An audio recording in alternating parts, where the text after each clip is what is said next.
নবম pay scale নিয়ে সময় লাগতে পারে 2 বছর। অর্থাৎ বাস্তবায়ন প্রক্রিয়া সচিব কমিটি তারা একটা সুপারিশ করেছেন যে 2 বছরের ভিতরে এটাকে বাস্তবায়ন করতে হবে। এখন কয় ধাপে বাস্তবায়ন করবে এটা আসলে ঠিক করবে মন্ত্রী পরিষদ বিভাগ। মন্ত্রিসভায় এটা সম্মিলিতভাবে সিদ্ধান্ত হবে। নবম পে স্কেল বাস্তবায়ন করার জন্য বাংলাদেশ জাতীয় নবম pay commission, judicial service pay commission, সশস্ত্র বাহিনী পে কমিশন সমগ্র বিষয় পর্যালোচনা করে আরো আরেকটা উচ্চ পর্যায়ের পর্যালোচনা কমিটি করা হয়েছে, যেখানে মাননীয় অর্থমন্ত্রীকে সভাপতি করা হয়েছে। আরো একটা বিষয় দেখেন, মহান জাতীয় সংসদে দাঁড়িয়ে মাননীয় অর্থমন্ত্রী ঘোষণা করেছেন যে নবম পে স্কেল কার্যকর হবে 1 জুলাই 2026 থেকে, এবং এটার জন্য বাজেটে পর্যাপ্ত বাজেট রেখেছেন। তাহলে যে অর্থ সংস্থান অর্থাৎ যে টাকাটার প্রয়োজন হবে পে স্কেল বাস্তবায়ন করার জন্য, সেই টাকাটাও বাজেটে অলরেডি সংস্থান করা হয়েছে।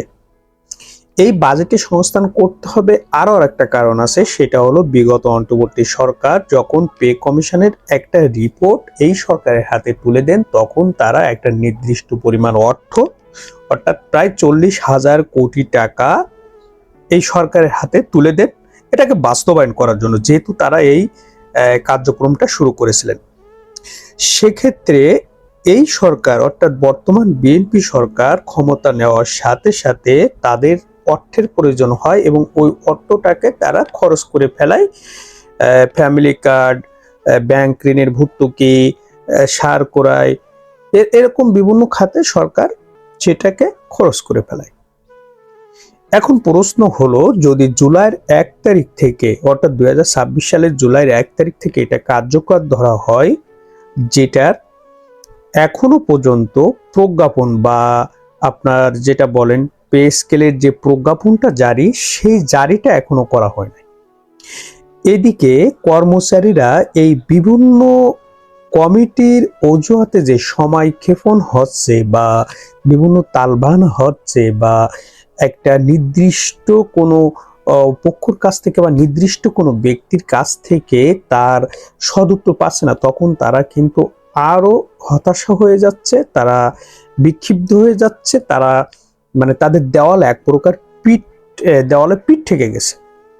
কারণ হলো দীর্ঘদিন যাবৎ তারা বৈষম্যের শিকার, বিশেষ করে কর্মচারীরা।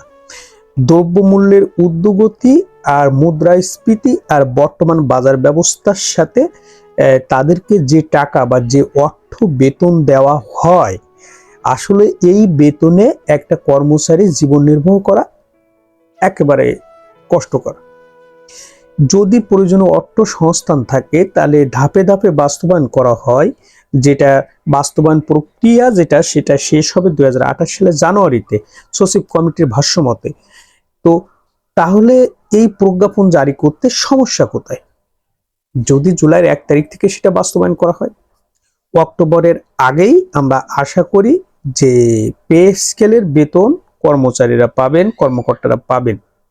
তো এই বিষয়ে কর্মকর্তা কর্মচারী সংশ্লিষ্ট সকল পক্ষকে, যারা পে স্কেল দাবিদার 22 লক্ষ প্লাস, সকলকে আওয়াজ তুলতে হবে এবং কূটনৈতিকভাবে সরকারের কাছে চাইতে হবে যে সেটাকে দ্রুত বাস্তবায়নের প্রক্রিয়া শেষ করতে হবে। প্রিয় দর্শক, ভালো থাকবে। আমাদের ভিডিওটি ভালো লাগলে অবশ্যই সাবস্ক্রাইব করুন। আসসালামু আলাইকুম।